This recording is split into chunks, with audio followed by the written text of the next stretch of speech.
আলাইকুম ওয়া রাহমাতুল্লাহি ওয়া বারাকাতুহু। এক নম্বর হাদিস শরীফ, আখলিস দীনাকা ইয়াকফিকাল আমালুল কলিল। হাদিস শরীফের অর্থ, তোমার ঈমানকে খাঁটি করো, অল্প আমলে নাজাতের জন্য যথেষ্ট হইবে। দুই নম্বর হাদিস শরীফ, খায়রুকুম মান তাআল্লামাল কুরআনা ওয়া আল্লামা। হাদিস শরীফের অর্থ, তোমাদের মধ্যে সর্বোত্তম ওই ব্যক্তি যিনি কোরআন মাজিদ শিক্ষা করেন এবং অপরকে শিক্ষা দেন। তিন নম্বর হাদিস শরীফ, তলাবুল ইলমি ফারিদাতুন আলা কুল্লি মুসলিম।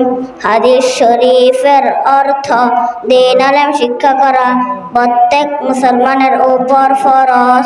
চার নম্বর হাদিস শরীফ, আটরুল শাটরুল ঈমান। হাদিস শরীফের অর্থ, পবিত্রতা ঈমানের অঙ্গ।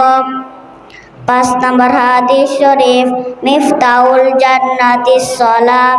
হাদিস শরীফের অর্থ, নামাজ বেহেশতের চাবি।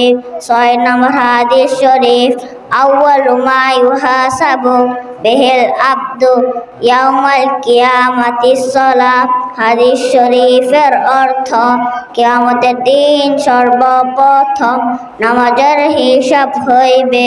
সাত নম্বর হাদিস শরীফ, ফাদলুল আলিমি আলাল আবিদি কাফাদলি আলা আদনাকুম। হাদিস শরীফের অর্থ, তোমাদের মধ্যে সর্বাপেক্ষা ছোট ব্যক্তি হইতে আমার মতবা যত বড় বেলেম আবেজাচ্ছেন, একজন খাঁটি আলেমের মতবা তত বড়। আট নম্বর হাদিস শরীফ, আদ-দুআ হুয়াল ইবাদা।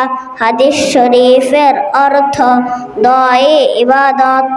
নয় নম্বর হাদিস শরীফ, মাল্লাম ইয়াসআলিল্লাহ ইয়াগদাব আলাইহি। হাদিস শরীফের অর্থ, যে ব্যক্তি আল্লাহ তাআলার উপর নিকট দোয়া করে না, আল্লাহ তাআলা তার উপর রাগান্বিত হন।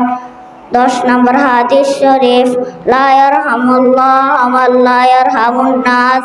হাদিস শরীফের অর্থ, আল্লাহ তাআলা ওই ব্যক্তির উপর রহম করে না যে মানুষের উপর রহম করে না।